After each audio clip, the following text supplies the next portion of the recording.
정철진의 목돈 연구소. 이 야구와 주식 투자 성공의 공통점은 바로 포트폴리오다. 이 주식 투자에선 계란을 한 바구니에 담지 말라 이런 격언이 있습니다. 바로 분산 투자의 중요성을 강조한 격언인데요. 이 야구도 마찬가지라고 합니다. 잘 되는 팀은 짜임새가 좋다고 하죠. 이 발빠른 선수, 장타자, 또 좋은 수비수, 강속구 투수, 뭐 이런 언더핸드 자완 투수 등이 모두 섞여 있어야 됩니다. 1번부터 9번까지 모두 홈런 타자로 채우면 안 된다는 것이죠. 자, 어제 국내 프로야구가 개막했습니다. 프로야구 즐기시면서 TV 보시면서도요. 이 선수는 성장주다. 저 선수는 가치주네. 또 이렇게 매치업을 시켜보면서 또 나의 주식 포트폴리오도 한번 챙겨보면 좋을 것 같습니다. 자, 4월 4일 목돈연구소 문을 열겠습니다. 매일 저녁 8시 5분부터 9시까지 러브 FM에서 목돈연구소 함께합니다. 5270님, 하던 일 멈추고 목돈연구소 청취하고 있습니다. 요즘 정말 주식 때문에 머리 아파요. 유유. 그렇죠. 근데 제가 뭐 계속해서 이럴 때마다 해드리고 싶은 말은 머리 아프면서 주식할 땐 잘 안 되더라고요. 그러니까 오히려 뭐 즐긴다. 이게 그냥 나의 일상이려니, 나와 평생 같이 할 녀석이려니 좀 이런 마음으로 접근을 하시면은요, 여유도 생기고 못 보던 그런 것들도 하나 둘씩 눈에 들어오게 될 거다. 또 이런 이야기를 전해드리면서 저희 목돈연구소 함께 하시면은 또 그런 정보라든가 또 그런 통찰도 함께 전해드리도록 하겠습니다. 궁금한 점 또 전하고 싶은 이야기, 주식 실패담, 성공담, 참견, 하소연 모두 환영합니다. 샵 1035 단문 50원, 장문 100원. 고릴라 유튜브 댓글은 무료고요. 자, 잠시 후에는 돈 되는 여행 알려주는 머니 투어 있죠. 이 매일경제 신익수 기자와 함께하고요. ETF의 모든 것, ETF 오지랖 코너 있습니다. 삼성자산운용 김두남 상무와 함께 ETF에 대해서 폭넓게 살펴봅니다. 20 머니 코너 있죠. 노래로 보는 경제 이야기, 노래 읽어주는 남자 쌩님과 함께합니다.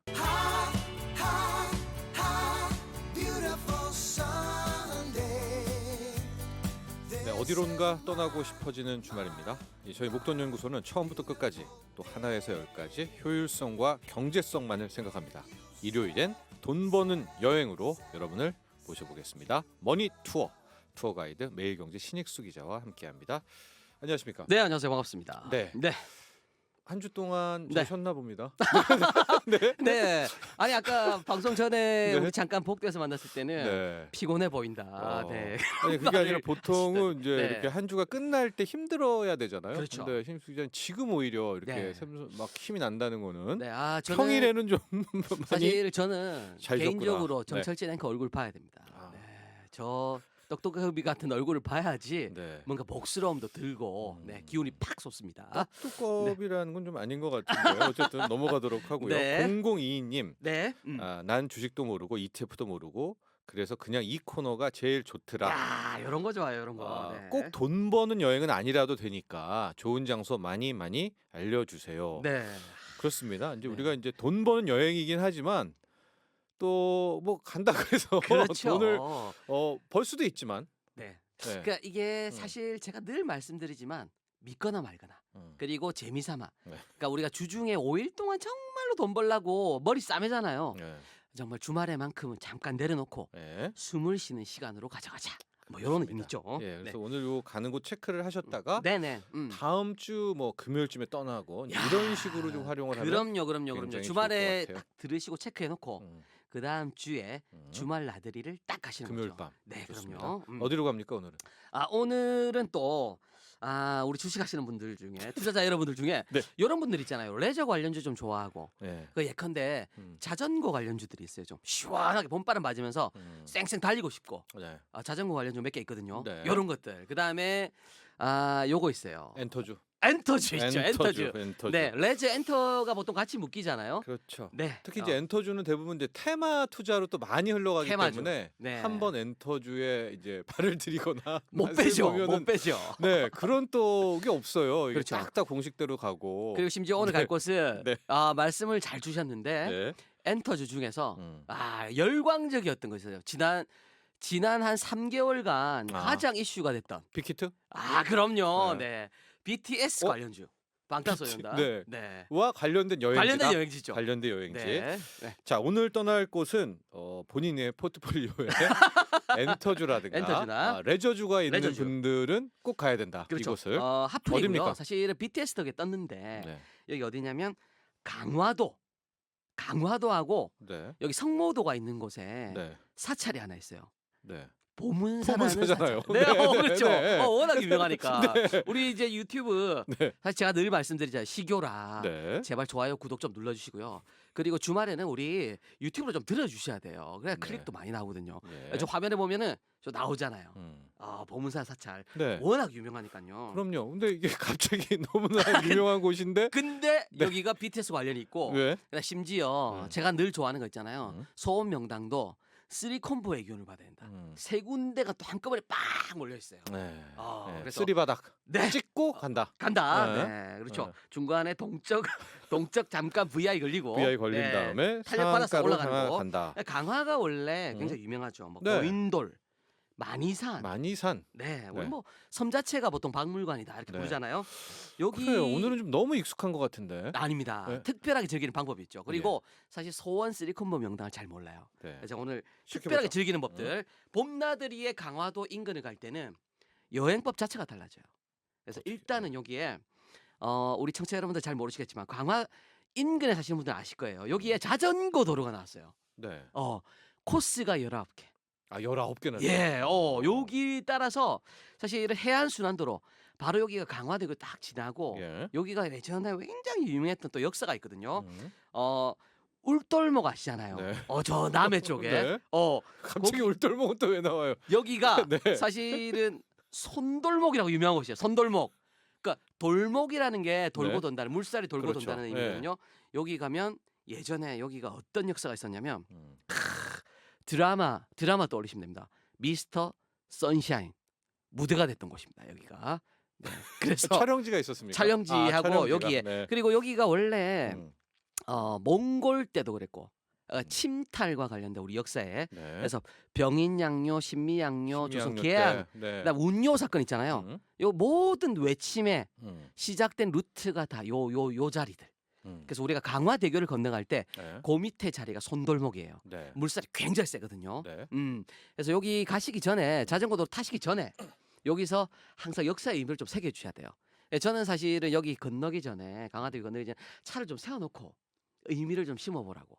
그래서 우리 본인이 매번 그렇죠. 차를 일단 세워서 그렇죠. 일부러 좀 느껴줘라 이거죠. 건너기 전에. 우리 청취자분들이 그렇죠. 네. 그리고 우리 요즘에 투자자 여러분들 중에 개미 숫자가 굉장히 개미 누나 숫자가 늘어났어요. 그리고 아빠가 보통 2세들한테 요즘에 주식 투자 시키는 분들 많거든요. 중고생도 계좌를 튼 친구들이 많아요. 그럼요. 요게 사실 부모님들 모시고 가면 네. 증권사에서 계좌를 틀 수가 있어요. 예. 이 보호자라고 보호자와 그러잖아요. 함께. 네. 네. 함께 가시면 만들 수가 있고요. 음. 그래서 여기 가시면 우리 고3 수험생들 중에 주식 투자하시는 분들은 요거 아셔야 돼요. 여기서 여기 뭐가 있냐면 네.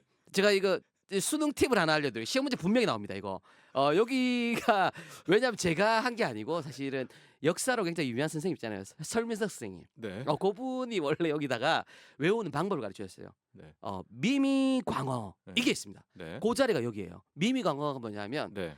신미양요 음. 미국 음. 그다음에 광어잖아요. 네. 여기에 미국이 쳐들어왔을 때 신미양요 때 우리가 막았던 곳이 광어진, 광어보 네. 여기고요. 네. 그다음에 장군 이름이 어전입니다. 네. 요거까지 다 외워주시면 돼요. 네. 미미광어로 딱 외워주시고 넘어가는 거죠. 네. 약간 좀 네. 정신이 없는데 네네. 일단은 이제 강화도를 갑니다. 그렇죠. 강화도를 갔는데 강화대교를 이제 다리가 나왔을 나왔을 때 때 역사 그 공부. 밑이 음. 손돌목이라고 손돌목이고 물살이 역사 빠르다. 공부. 예. 네. 하고 그 손돌목이라는 것이 우리의 역사에 보면은 옛날에 막 몽골 외침이 있었을 외침부터 때부터. 또 병인양요 또 신미양요 뭐 운요까지. 운요 다, 사건까지 네. 다 있다. 네. 그러다가 갑자기 미미광어 한번 미미광어. 나왔고 역사 공부 한번 하고 예. 그다음에 이제 자전거를 본격적으로 타야죠. 19개 코스. 빌립니까? 당연하죠. 자전거 여기에 빌리는데 많죠. 사실은 예. 보통 이 그 왜 서울시도 따릉이 같은 게 있잖아요. 네. 시에서 운영하는 자전거가 시간당 1,000원짜리로 해가지고 되게 퍼져 있어요. 그리고 요즘에 또 전동 킥보드 이런 거 많거든요. 그래서 안전하게 네. 그다음에 안전목 쓰시고 음. 투어 코스 자전거가 없더라도 즐겨주시면 되는데 네. 요 코스가 보통 이제 강화도 서쪽 해안을 따라서 요 19개 코스가 이어지는데 21km예요. 길죠. 꽤 길죠. 그 19개 코스를 다 합치면 21km. 그렇죠. 네. 그래서 요게 제가 주요 포인트만 좀 일러드리면 있겠죠. 잠깐 그렇죠. 우리가 음. 지금 오늘 목표는 사실은 우리 보문사 정복이기 때문에 네. 여기 간단히 일러드리고 갈게요. 여기 가면 연미정이라는 게 있고요. 네. 갑고 돈대, 음. 그다음 화도 돈대, 요 대 돈대 붙은 게 다 지키는 길목들이에요. 네. 초소 같은 거, 초지진도 있고요. 월곶 돈대, 음. 그다음에 용진진 있고 광성복까지, 음. 네, 미미 광어의 광성복까지, 음. 이런 게 다 있거든요. 네. 그래서 이런 것들은 자전거 타고 좀 편안하게 봄바람 맞으면서 음. 네, 그래서 길을 받으시면 레저 관련주들 주식이 또 올라가겠죠. 제가 이 강화도는 음. 많이 갔는데 네. 이렇게 먼저 자전거 투어는 안 해봤거든요. 네, 그럼요. 그런데 지금 힘수가 이렇게 빠르게 이야기를 했지만 네. 막상 자전거를 타고 가면 네. 다 있죠 거기. 그럼요. 이거 뭐 다 있어요. 다 이거 있어요. 뭐 다 굳이 있어요. 내가 꼭 뭐 광성 돈대 가야 돼, 뭐 왜 어디 가야 돼 안 하더라도 그럼요. 흐름 타고 가면 다 만나죠. 그렇죠. 이거를 굳이 포인트를 모르시더라도 그냥 네. 한번 달려주는 센스. 네. 네. 달리다 봄바람. 보면 다 찍게 된다. 그럼요. 봄바람 맞으면서. 네. 그리고 이제 보문사로 음. 정확한 위치가 강화군 심성면이고요. 네. 성모도 안에 있습니다. 네. 보문사 사찰. 음. 그래서 여기가 왜 BTS와 관련이 있느냐? 음. 여기서 2016년도에 네. 12월 5일에요. 날짜까지 박아놨습니다. 정확하게. 그래서 BTS가 네. 여기 가가지고 세계 진출 전이에요. 네. 어. 2016년. 16년이니까. 그래서 해시태그 붙여가지고 음. 여기 트윗에서 올렸는데 해시태그 BTS, 해시태그 보문사에서 해시태그 세계 진출 대박 기원 이렇게 적은 거예요. 아 근데 BTS는 거길 왜 갔죠? 길을 받으러. 여기가 워낙 좋다 그러니까. 아. 그리고 BTS의 리더가 RM이잖아요. 네. 그분께서 여행을 굉장히 좋아하세요. 네. 그리고 그분이 다닌 주요 포인트들이 보면 네. 대부분 소원 명당이에요. 네. 그래서 그 남해 음. 향이람이라고 있거든요. 향이람. 네. 뭐 이런 데들을 다 RM이 직접 찍고 온 거예요. 음. 향이람 같은 곳도 해돋이로 굉장히 유명한 곳인데 네.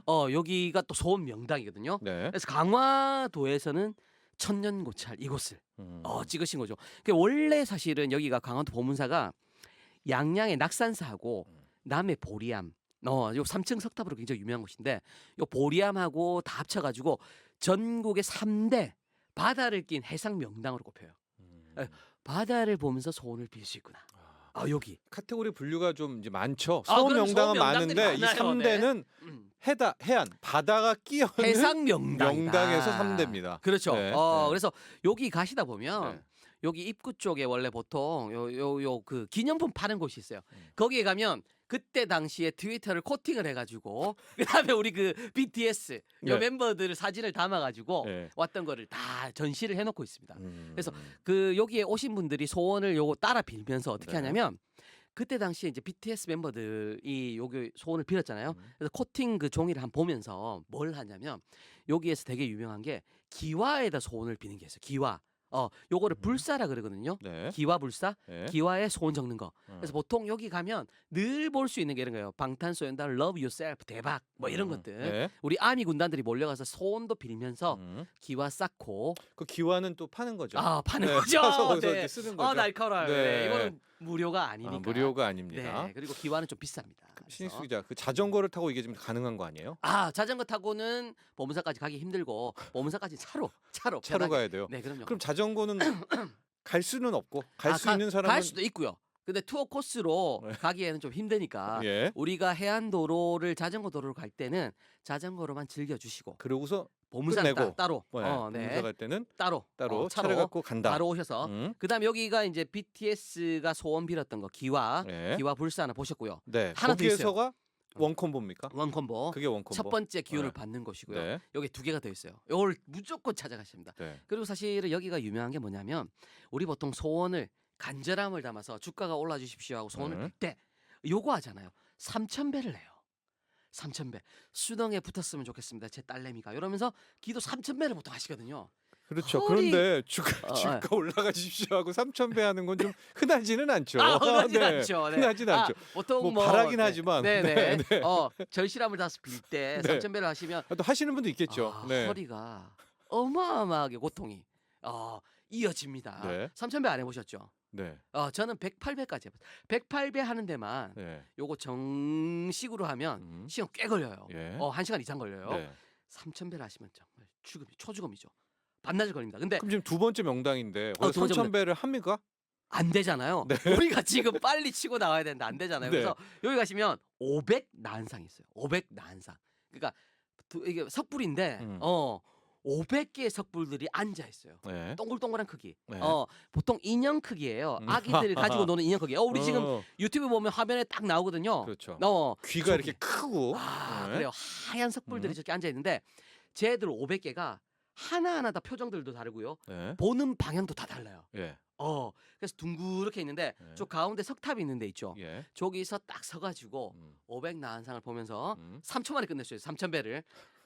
저를 딱 간절함을 담아서 한 번, 두 번, 세 번 인사를 딱 하시면 됩니다. 네. 그러면 5, 3, 15, 3,000배 6번은 해야 여섯 번을 6번을 두 번씩 5, 6, 30, 3,000배를 딱 끝내고 나오시면 됩니다.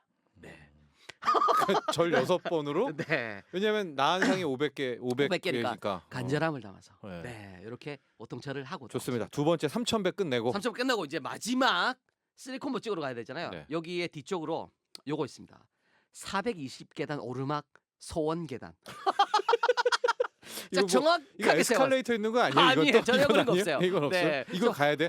그럼 여기를 가야지 진정으로 아니요. 방점을 올라야 돼요. 올라야 돼요. 본인이? 여기는 올라야 됩니다. 네. 정말 걷기 싫어하는 분들도 여기는 오르셔야 합니다. 지금 화면에 보면 저 각도가 꽤 되죠. 네. 경사로 치면 한 15도 이상 되는 네. 저 계단길을 올라 주셔야 돼요. 네. 그리고 저게 420계단. 네. 그리고 시작점에 딱 보면 우측에다가 아예 요거 박아놨어요. 소원이 이루어지는 길이다.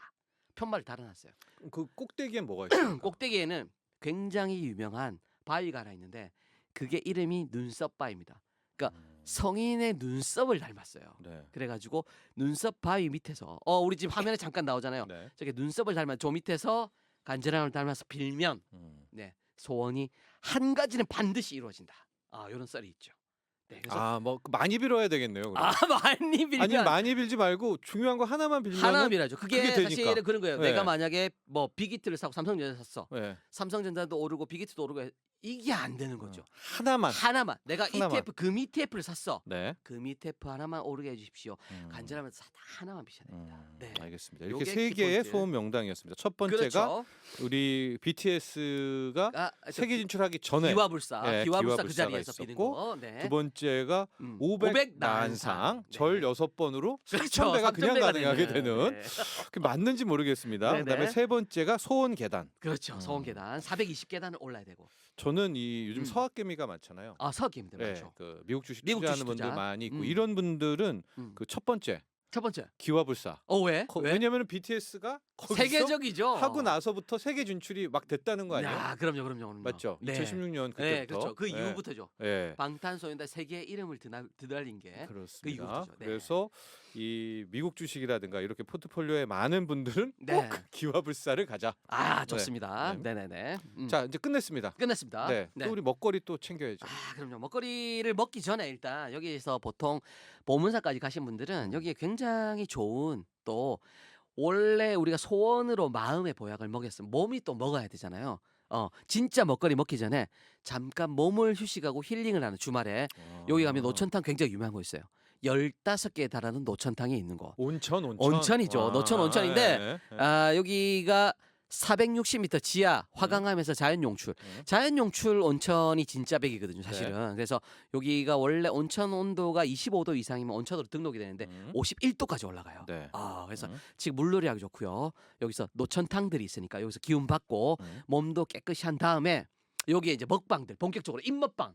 입으로 먹는 거는 요 주변으로 굉장히 유명한 곳들 많아요. 네. 근데 지금 또 대박인 곳들 강화 쪽에 유명한 게 원래 뭐냐면 꽃게탕 있어요. 꽃게탕. 네. 그다음에 꽃게를 그냥 간장으로 묻혀서 먹는 거. 예, 꽃게 배를 꼭꼭 누르면 왜 알까지 쭉쭉 밀려 나오는 거 있잖아요. 네. 살덩어리들. 네네. 그거 있고요. 그다음에 여기 밴댕이가 뭐 유명해요.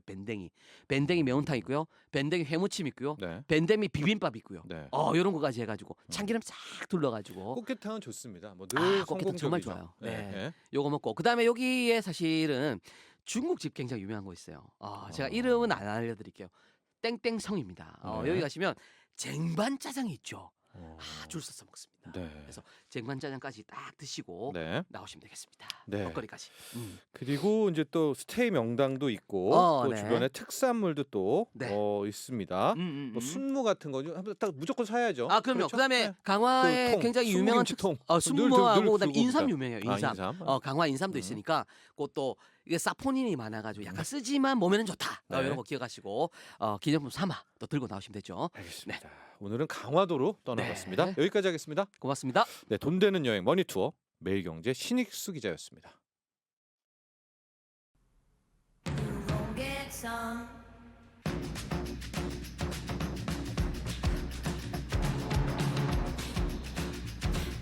이 개별 종목보다는 좀 더 안전하고 수수료도 싸고 장기 투자에 적합한 ETF. 이 돈나무 아줌마가 운영하는 ETF는 1년 만에 어마어마한 수익도 내주듯이 이렇게 가끔은 100% 넘는 더블의 수익도 가져다주는 ETF.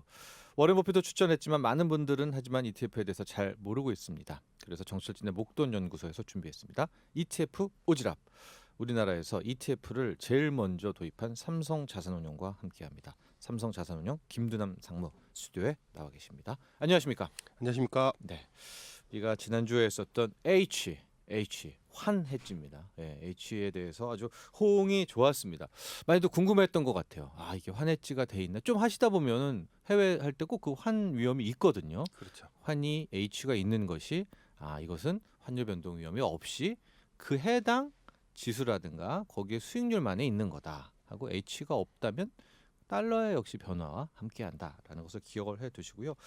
오늘은 가장 원론적인 이야기를 또 해보도록 하겠습니다. ETF를 했어요. 수익률을 했는데 딱 10%의 수익률이 났다고 되어 있습니다. 근데 실제 내가 100만 원 투자해서 얻은 돈이 10%가 됩니까? 일단 첫 번째 이제 세금을 봐야 될 거고요. 네. 지금 현재의 우리나라 이제 과세 체계 하에서 보면 네. 국내 주식형에 투자하는 ETF, 예를 들어서 코덱스 200, 200. 타이거 200, 네. 순수하게 주식에만 투자를 하는 그 ETF들 중에 끄트머리에 이제 TR이라고 붙어 있지 않은 네. 요런 이제 일반적인 ETF들은 다 비과세입니다. 오. 예, 비과세고요. 왜요? 주식을 사고 팔 때도 비과세거든요. 그래서 똑같이 이제 비과세입니다. 네. 그 다음에 이제 그 외의 모든 상품들은 이제 보유기간 과세라고 해서 네. 예, 내가 실제로 매입한 시점과 매도한 시점까지의 네. 자본이득, 네. 매매 차익이죠. 네. 그거랑 그 사이에 벌어졌던 과표 기준가라는 게 또 있어요. 네. 펀드의 과표 기준가라는 게 있는데요. 예. ETF에도 그 과표 기준가의 상승분 중에 적은 금액에 대해서 배당소득세로 이제 배당소득으로 간주해서 배당소득세를 내게 되어 있습니다. 네. 그래서 뭐 아까 말씀하셨던 100만 원을 예. 코덱스 200과 같은 그냥 순수 코스피 200 네. 국내 주식형 TR이 안 붙어 있는 네. 이 상품에 투자를 했을 경우에는 뭐 10만 원 그대로 이제 수익으로 인식을 할 수 있겠지만 그렇지 않은 다른 뭐 해외 ETF라든가 뭐 기타 다른 ETF를 투자를 했을 때는 그 10만 원에 네. 세금까지 15.4% 붙는 건가요? 네. 물론 이제 이게 또 종합과세에 이제 포함이 되기 때문에 그거는 또 이제 금융소득 종합과세 금융소득 포함이 돼요. 네네네. 분리과세 아니고. 네, 분리과세가 아닙니다. 지금 TR이 붙는다고 했는데 그 TR이라는 TR이라는 것도 뭐냐면 이제 토탈 리턴이라고 해서 네. 이제 코덱스 200을 예를 들면 코덱스 200은 이제 147 10월에 이제 배당을 받은 거를 분배를 해줘요. 네. 그래서 분배를 해주면 그 분배금에 대해서 이제 세금을 배당소득세를 내게 되는데요. 네. 이 TR은 분배를 안 합니다. 분배를 안 하고 다 재투자를 하기 때문에 네. 그래서 재투자하면 세금이 없냐? 또 그렇진 않겠죠, 당연히. 네. 예, 재투자를 하지만 아까 말씀드렸던 매매 차익과 과표 상승분 중에 적은 금액에 대해서 배당소득세를 내게 되어 있어요. 그래서 세금이 적다 많다로 뭐 절세다 아니다 이런 걸로 이제 판단할 수는 없고요. 네. 예. 그 TR이라는 것은 명칭에 붙어 있는. 예, 아, 붙어 있습니다. 저도 왜 근데 그렇게 많이 봤는데 그 TR이 있는 거를 가끔 보시면 있습니다. 네, 그게 가끔 많지는 네, 않고요. 네, 네. 알겠습니다. 그러니까 국내 주식도 아직까지는 우리가 뭐 물론 대주주 이런 사람들은 세금을 내지만 일반인들의 경우에는 비과세이지 않습니까? 이제 앞으로 이제 2년 뒤에 이제 바뀔 수는 네네, 있지만 2년 그러니까 뒤에는 완전히 바뀝니다. 국내 주식형 ETF도 마찬가지로 비과세다. 다만 원유 ETF를 했다. 이거는 내 수익에 대해서 다 배당 소득으로 인식하고 배당 소득세가 매겨지는 예, 거예요. 배당 소득. 알게 모르게 세금이 매겨진다라는 것이고 우리가 이제 ETF 딱 처음 시작할 때 가장 뭐가 좋아 할 때 수수료가 싸. 얼마나 싼지 또 이게 정말 사실인지 모든 ETF가 다 싼지 이것도 한번 정리를 해주시죠. 예, 일단 먼저 용어를 이제 구분을 꼭 하셔야 되는데요. 네. 이제 뭐냐면 보통 이제 일반 투자자분들이 이제 수수료라고 다들 이제 통칭을 하세요. 네. 근데 이제 이 정확한 명칭은 이제 수수료하고 보수가 이제 갈라집니다. 예. 이 수수료는 예를 들어서 MTS든 HTS든 매매를 할 때 그 네. 해당 증권사에다가 내는 매매 수수료고요. 네. 뭐 0.01%, 뭐 0.02% 이렇게 이제 더 내게 낮죠 됩니다. 요즘은. 예, 뭐 이런 그거보다 더 낮은 네. 심지어 무료도 있고요. 가끔. 네. 그래서 그게 이제 수수료고요. 네. 이제 보수라고 하는 게 있습니다. 이 음. 보수는 이제 운용사인 네. 저희 삼성자산운용 같은 운용사가 이제 그 보수를 저희 이제 수익으로 이제 인식을 하게 되는데 네. 이 보수는 매년 연간 예를 들어서 0.1%라고 하면 그 0.1%의 그 365로 나눈 그 일계산. 숫자가 매일매일 순자산에서 빠져나가요. 예. 그래서 실제로 그렇게 그 느끼지 못하실 정도로 아주 작습니다. 그러니까 이 연보수는 한 0.5%는 되나요? 0.3%쯤 되나요? 그거는 뭐 ETF마다 다 다른데 하여간 다르죠. 우리가 뭐 코덱스 200이다 할 경우에 그거는 0.15%고요. 그럼 0.15%를 또 365일 1로 나눠서 그 사람이 보유하고 있을 때 매도할 때 매겨지나요? 아니면 사는 순간 매겨지나요? 매일매일 0.15% 나누기 365가 네. 매일매일 떼가요. 조금씩 혹시? 네. 0.01원 이렇게 이제 떨어져 나가게 됩니다. 그러면 수수료가 싸다라는 것은 앞에 그 증권사 수수료는 뭐 어쩔 컨트롤할 수가 없는 거고 보수가 싸다 이렇게 앞으로 우리가 이야기를 해야 되겠네요. 네네 그렇습니다. 뭐 어떤 펀드들은 이제 네. 보수가 비싼 것도 있고 보수가 싼 것도 있고 최근에 이제 ETF 운용사들별로 보수 경쟁이 좀 심화가 돼서 아주 낮아진 운용 보수를 가지고 있는 ETF들도 있어요. 네. 그런데 이제 또 하나 음. 반드시 투자자분들이 이제 알고 계셔야 되는 부분들이 뭐냐면 네. 이제 내가 보수가 싸다고 해도 네. 실제로 매수할 때 네. 아까 말씀드렸던 지난번에 말씀을 드렸던 그 괴리율 있죠. 네네. 네. NAV 대비해서 너무 비싼 매도 호가로 내가 사게 되면 네. 그 비용이 훨씬 더 큽니다. 음. 이제 우리나라는 이제 호가 단위가 5원이거든요. 네. 그래서 5원 만 원에 5원만 해도 네. 5bp예요 한 번에. 네. 한 번에 이제 5원을 비싸게 사고 5원을 싸게 팔게 되면 네. 왕복으로도 10bp가 이제 비용으로 발생이 되는 거죠. 0.1%가. 네. 그래서 실제로 그 보수가 싸다고 해서 실제 매매 비용이 싼 건 아닐 수가 있습니다. 그래서 결국에는 보수도 싸지만 네. 거래량도 충분한 ETF가 투자할 때 투자 비용을 낮출 수 있다. 이렇게 알고 계셔야 될 것 같습니다. 거래세라는 것도 또 있잖아요. 증권 거래세. ETF는 거래세가 없습니다. 그러니까 우리가 통칭해서 야 세금도 없고 수수료도 싸 이렇게 얘기는 하지만 정확히 말하면 세금도 보면 거기 뭐 배당소득세 이런 것들 해외도 있고 뭐 이렇게 하는데 그건 국내 주식과 똑같고 다만 일반 개별 종목보다 좋은 거는 거래세가 거래세가 없는 없다. 거는 진짜 좋네요. 네네. 네. 그리고 보수가- 보수 쪽으로 와서는 보수가 좀 있는 거 일반 주식에 비해서 그렇지 있지만 펀드 대비 예, 운용 보수는 좀 훨씬 낮은 싸다. 예. 이것이 실은 우리가 흔히 말하는 수수료 싸고 세금 좋다, 세금 혜택이 있다라는 것의 이제 진실이다. 이렇게 또 관련한 내용들을 좀 정리를 해 보고요. ETF에 이런 질문들이 좀 있네요.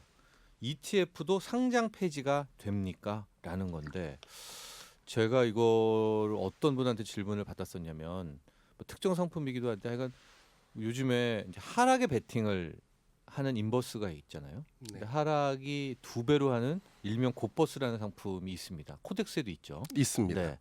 근데 정말 최근에 어마어마한 코스피의 상승으로 인해서 곱버스 투자자들이 많이 지금 울고 있습니다. 네네. 하고 그게 지금 뭐 거의 2,000원, 뭐 1,000원대까지도 막 왔다 갔다 한 적이 있었지 않습니까? 네네. 그러니까 상장 폐지 이야기들이 막 나오고 있었는데 ETF에도 상장 폐지라는 게 있나요? 네, 있습니다. 상장 폐지 그래요? 요건이 있고요. 네. 그 상장 폐지 요건은 그 ETF 전체 순자산이라고 하는 게 있거든요. 네네. 전체 사이즈가 네. 50억 미만으로 떨어져서 네. 일정 기간 이제 지나가게 되면 음. 상장 폐지를 해야 되고요. 네. 그 다음에 또 이제 상관계수라는 게 있어요. 네네. 이건 또 이제 순자산 가치와 벤치마크 간의 이제 지수. 관계가 네. 너무 벌어지게 되면 예. 이것도 상장 폐지를 해야 되는 요건이 되고요. 네. 또 하나는 이제 LP를 예. 만일에 이제 못 구하면 네. 또는 LP가 있는데 네. LP가 규정을 잘 못 지켜요. 태만해. 네. 예. 그래서 LP를 다 예. LP들이 다 계약 해지를 할 수밖에 없는 사정이 됐어. 네. 그래서 LP가 다 없어지면 이것도 상장 폐지를 해야 되는 요건에 해당이 됩니다. 네. 그래도 상장 폐지가 돼도 크게 걱정은 안 하셔도 되는 게 이제 보통 일반 주식의 상장 폐지라고 하면 이제 부도, 네. 휴지가 되는 거잖아요. 법정 관리, 예, 예, 뭐 예, 이제 예, 이런 예, 예. 것들을 이제 기억을 하실 텐데 ETF는 이제 그런 연유에 의해서 상장 폐지가 된 것이 아니기 때문에 상장 폐지가 되는 시점에 기준가대로 고객분들한테 다 지급이 됩니다. 그래서 뭐 상장 폐지가 됐다고 이게 망해서 상장 폐지가 된 게 아니라 거래가 안 돼서 인기가 없어서 상장 폐지된 경우가 더 많습니다. 그러니까 그런 상품의 구조적인 이유로 상장 폐지가 되는 것이지. 왜냐하면은 지금 그 하락에 베팅한 분들 중에서 이제 코스피가 4천 가고 5천 가고 그러면 하염없이 가격은 추락하지 않겠습니까?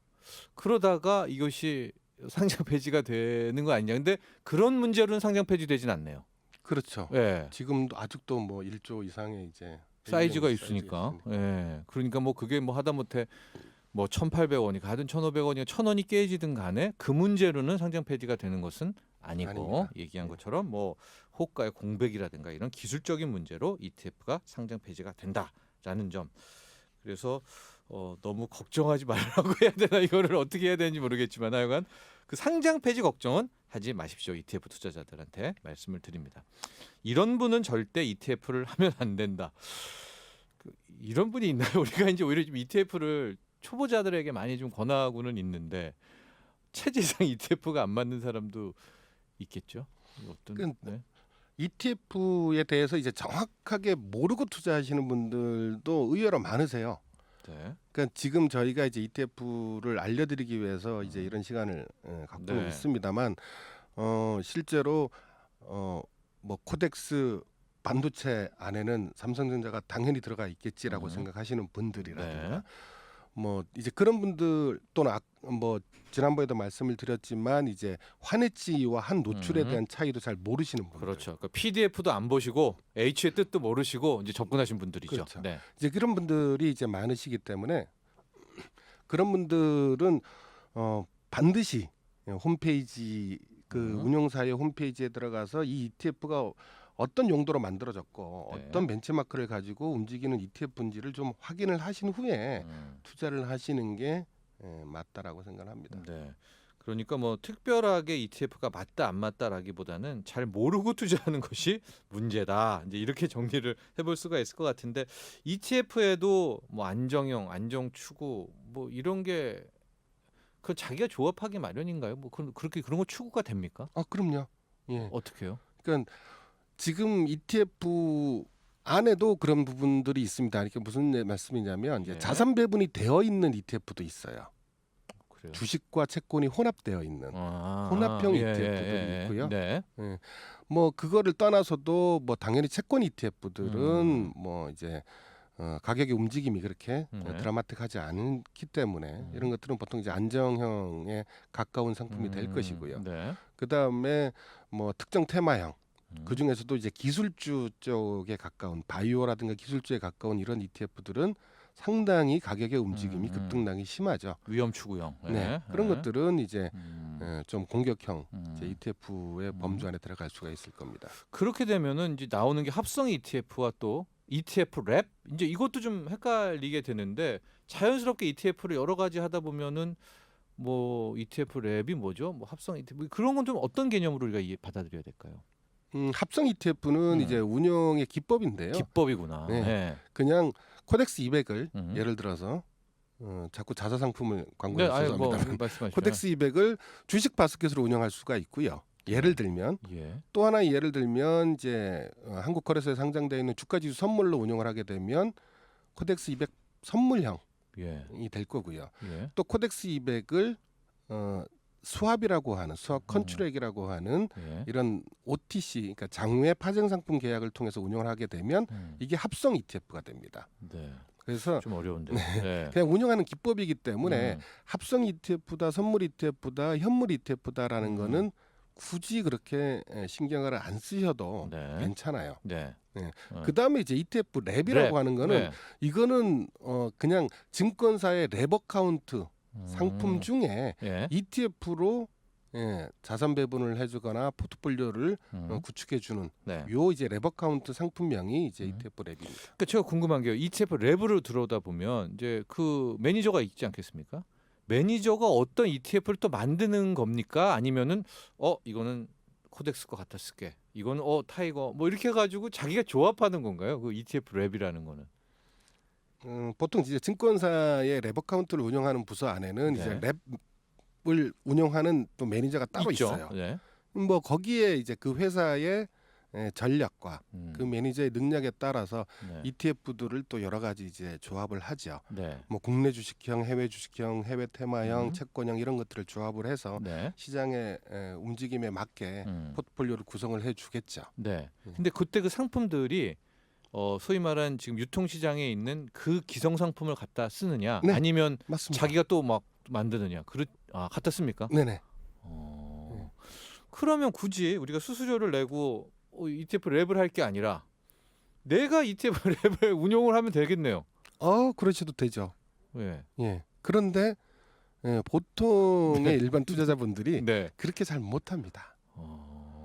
예, 왜냐하면 이제 그런 랩 어카운트를 운영하시는 분들은 네. 이제 전체적인 위험 선호도에 따라서 또는 뭐 상품의 성격에 따라서 위험을 얼마만큼 가져갈 것인지를 이제 측정을 한 후에 네. 거기에 맞게 이제 포트폴리오를 구성을 하게 되는데 보통 일반 투자자분들은 한번 사서 많은 수익을 이제 추구를 하시다 보니까 그런 포트폴리오를 구축을 해서 장기간 이제 이렇게 보유해서 가격이 가는 힘들다. 게 쉽지가 않죠. 그러나 자신 있는 분들은 코덱스 200도 딱 넣고 미국의 뭐 S&P 500 추정도 좀 넣고요. 네. 원유 조금 넣고 뭐 채권형도 넣고 할 수는 있다. 그렇습니다. 네. 그렇게 또 본인만의 ETF 랩을 짤 수도 있다라는 말로 오늘 정리를 하겠습니다. 감사합니다. 네, 감사합니다. 네, 지금까지 삼성자산운용 김두남 상무와 함께했습니다.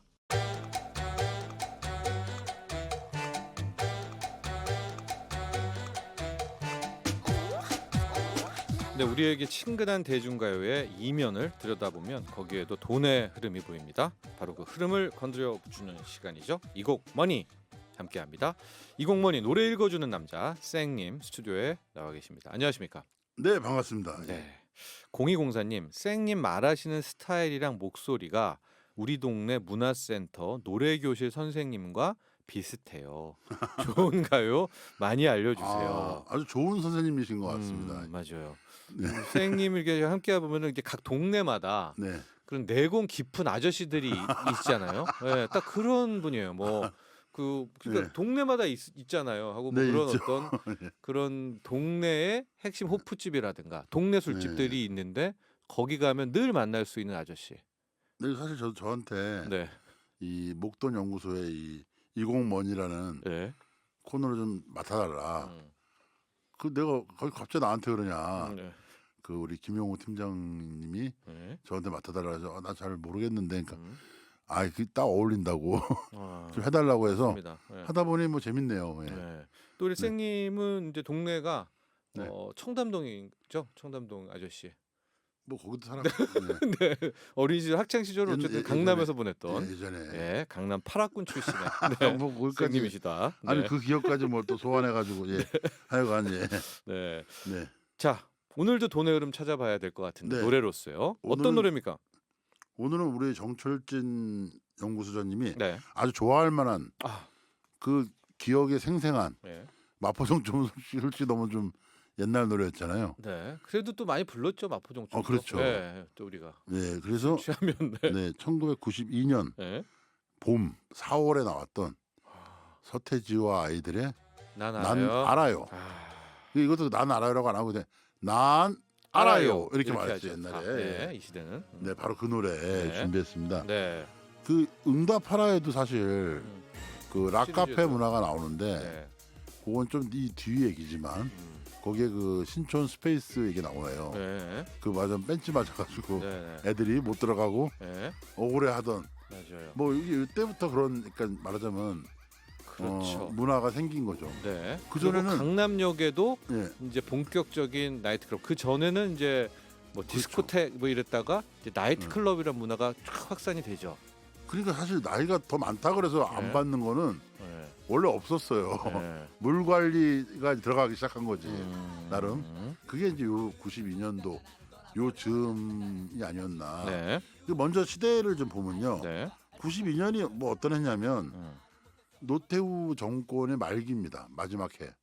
네. 나 이 사람 음. 보통 사람입니다. 네. 하던 뭐 좀 비슷한 거 있나요? 네. 네. 92년이요? 예. 92년이 나 이- YS가 시작된 해 아닌가? 나 이 사람 보통 사람입니다. 아니, 마지막 해라고. 아 마지막 해. 네. 아. 별로 안 똑같은 그게 바뀐 감동이 없네요. 아니요, 저 예, 맞습니다. 아니요, 좀 비슷해요. 그래서 그해 네. 그해 이제 연말에 음. 대선이 있었죠. 네. 이 대한 확실히 고쳐놓겠습니다, 여러분. 음. 그래서 YS가 당선이 됐어요. 아. 바로 그 해예요. 예. 그게 뭐냐면 YS가 되고 나서야 좀 권위주의가 많이 청산될 무렵이거든요. 네. 92년도라는 거는 음반을 그냥 만들어서 마음대로 발표를 못 해요. 네. 심의를 받아야 됩니다. 심의. 예. 심의를 받아야 되는데 서태지와 아이들은 거기에도 저항을 했어. 우리는 뭐 그러면 안 하겠다 그냥. 아 방송 안 나겠다. 안 안 나가겠다. 하겠다, 안 하겠다 그랬더니 예. 근데 그걸 사람들이 막 와 하니까 예. 그때부터 사전 심의가 없어진 거예요. 92년도가요. 아니 그거 이제 좀 지나던데 예. 아무튼 그런 애가 탄생한 거지 92년에. 네. 92년에 이제 정철준 선생님 잘 아는 거겠지만 그렇죠. 전공인데 네. 그때 무슨 어떤 일이 일어났냐면 국내 주식시장에 네. 외국인 투자가 허용되던 92년부터 허용됐어요. 그 전에는 외국인 투자 허용이 안 됐습니다. 의외로. 네. 그리고 근데 그- 완전 개방은 아니었죠. 그러니까 네, 완전 개방은 일단은- 아메리카 외환위기 터지고 다음부터니까. 그렇죠. 네. 이렇게 부분적으로나마 네. 개방을 했고 음. 해외 여행이 좀 자율화되고 그런 것도 그 몇 년 전이지만 네. 이때쯤부터 슬슬 이제 여행사들이 들어오고 맞아요. 제 기억에 이제 클럽메드라는 것도 한국에 음. 진출했었어요. 막. 제가 1993년에 네. 배낭여행을 떠납니다. 그때 유럽 굉장히 유럽을 앞섰네. 아니요 그때가 네. 그 배낭여행 붐이었어요. 뭐 성수기였어요. 92, 93, 94년. 진짜 마구 나갔지 진짜. 그럼요. 그 안 돌아온 사람도 있고. 안 돌아온 사람은 없고. 아, 예. 네, 그런데 간혹 있을 수 있다. 그 간혹 있었고 간혹 네. 있었고. 저도 네. 그때 배낭여행 가가지고 석 달 동안이었나? 그때 그랬었던 기억이 약간 나요. 그리고 네. 사실은 뭐 기회의 시대였어요. 92년도가 중국하고 중화인민공화국하고 수교하던 해였고 네. 그다음에 또 LA에서는 또 폭동이 일어나요. 음. 그 기억나실지 모르지만 흑인 폭동이 일어나서 한인들 뭐 거기 당하고 그리고 또 나중엔 한인들이 뭉쳐서 예. 또 예, 뭐 무장해서 뭐 막 무장해서 싸우고 막 그런 뉴스가 싸우고. 계속 나왔던 기억이 나요. 그다음에 저 어디죠? 그 구소련 연방에 속해 있던 온갖 스탄국들 예. 우즈베키스탄 뭐 그런 나라들 카자흐스탄 얘네들이 독립을 해가지고 소련의 해체. 예. 소련의 예. 해체가 돼서 애들이 이때쯤에는 유엔에 가입을 합니다. 음. 그리고 이제 뭐 대표적인 게 체코슬로바키아 같은 나라. 네. 우리는 원래 아니야. 그 알았어. 너희들 따로 살아. 그래서 체코와 슬로바키아로 분리되고 네. 유고 연방도 나라가 너무 많아. 애들이 복잡해. 아니 너 보스니아 따로 뭐 따로 독립해 그래. 크로아티아 뭐 세르비아 그래서 따로 유엔에 가입하던 애가 네. 92년도. 네. 그 약간 뭐 변화가 있기 시작하던 무렵이었어요. 그렇죠. 그때가 이제 네. 저는 X세대 막 X세대. 그러면서 그때 아마 열풍도 강남역 불었었고 그런 데 좀 휘젓고 다니고 많이 갔죠. 예. 그리고 뭐 신촌, 홍대 주 활동 뭐 모델은 어땠습니까? 강남북을 가리진 않았던 것 예. 같아요. 그랬었던 예, 시절이었으니까 그랬던 제가 시절. 생생하고 네. 그때 이 노래가 뭐 늘 울려 퍼졌습니다. 바로 이 서태지와 아이들의 난 알아요였었는데 네.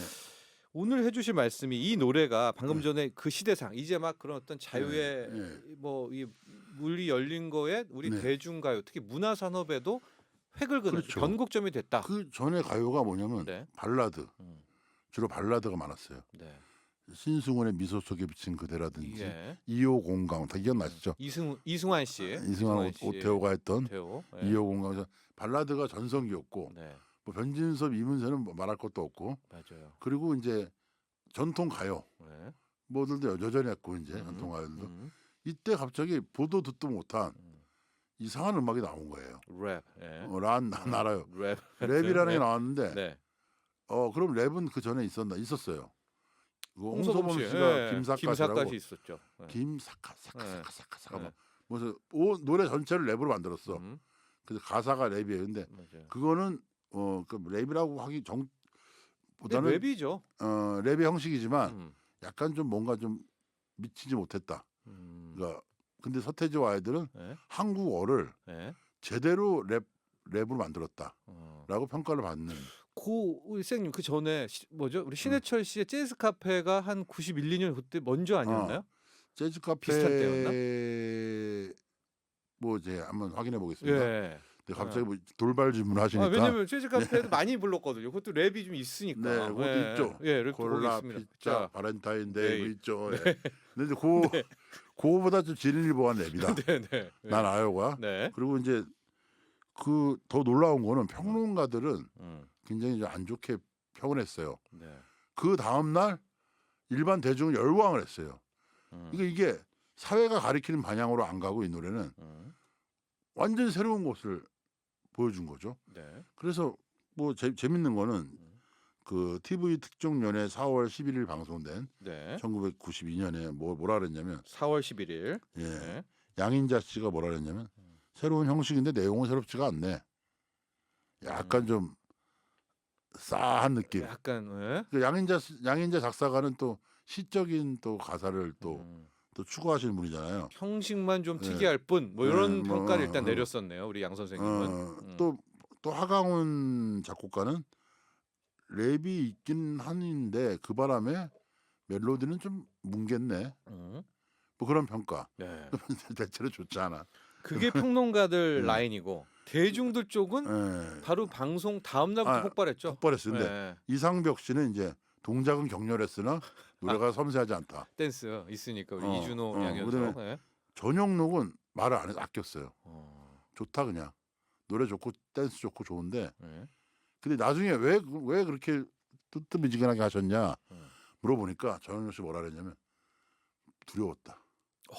얘네들이 이렇게 돌풍이 얘들이 제대로 맥혀가지고 싹 휩쓸어 버리면 가요는 완전 바뀌는 거거든. 그때 우리 전영록 씨는 알고 있었네요. 본능적으로. 알고 있었죠. 네, 전용록 알고 씨. 있었죠. 네. 실제로 이 노래가 나오면서 이렇게 말하고 있어요. 대중가요는 서태지와 아이들이 난 알아요 이전 세대가 있고 네. 서태지와 아이들이 난 알아요 이후 세대가 있다. 음. 완전 변곡점이 되는 노래다. 네. 이렇게 평가되고 있는 거죠. 서태지와 아이들이 또 근데 서태지라는 애도 애라고 말하면 좀 죄송합니다. 친구 많이 뭐 아니죠. 뮤지션. 네, 뮤지션. 네. 72년생이고 네. 뭐 고등학교를 중퇴하시고 그다음에 이제 신중현이 하는 그 뭐야 공연 락 그룹 공연하는 공연장이 있어요. 네. 우드스탁이라는 곳에서 네. 연주를 했어. 근데 뭐 좀 잘했나 봐요. 베이시스트였죠. 네, 베이시스트인데 네. 좀 잘했나 봐. 신대철이 이제 스카웃을 해. 신하위로 네. 야 나랑 하자. 네. 당시 신대철은 뭐 자타가 공인하는 기타리스트 같이 하자. 그 얼마 안 했어 한 1년인가 막 하고 뭐 흐지부지 돼가지고 이제 없어졌는데 어느 날 서태지가 연락이 왔대요. 아 뭐라고요? 신대철한테 형 하고 싶다. 나 뭐 좀 하니까 형이 좀 기타 좀 쳐줘. 뭘 하는데 바로 이 난 알아요 앨범 제작을 이제 한 거예요. 네. 근데 여기 재미난 거는 제가 그 앨범 자켓을 살펴봤더니 김종서, 장혜진이 코러스를 했어. 아. 그리고 신대철이 기타 친 걸로 나와요. 네. 근데 실제로는 뭐 난 알아요 이 곡에는 안 쳤다. 뭐 그런 뭐 이야기가 있습니다. 그래서 뭐 아무튼 이 당시에 또 이준호, 양현석은 이태원에서 무슨 댄스 배틀 같은 거 하잖아요. 네네. 댄스 대회를 하면 항상 탑을 먹는 애들이야. 네. 춤으로는 최고야. 근데 이 사람들이 음악적으로 뭐가 있다라는 얘기는 못 들었는데 어느 날 갑자기 서태지와 아이들에서 나타난 거예요. 네. 나타났는데 음악은 완전 새롭고 음. 춤은 뭐 많이 본 듯한데 춤 또한 뭐 아무튼 과거의 안무하고는 달랐고 네. 소방차 안무를 한번 생각해 보시면 음. 너무 다르다는 걸 알 수 있잖아요. 네. 소방차 안무하고 네. 서태지 아이들의 좀 과격한 안무하고는 네. 과격했다기보다는 좀 더 네. 약간 좀 흑인 그쪽 댄스풍들로 많이 갔던 것 같아요. 네. 느낌이. 그리고 서태지 아이들이 굉장히 지능적이었던 게 음. 처음에 난 알아요로 이제 선세션을 일으켜요. 네. 그다음에 하이어가를 발표해. 음. 하이어가 이건 또 뭐야? 전통 우리 네. 그걸 도입했다. 뭐 네.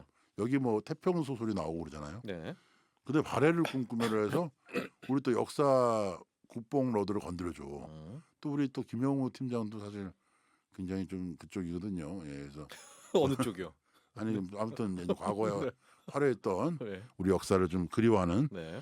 그러다가 또 그때 뭐가 있었냐면 90년대 한참 참교육 바람이 일었죠. 그 정교조의 어떤 활동 네. 그런 거. 그래서 애들이 교실에 대해서 불만이 많았어. 학교에 대해서. 네.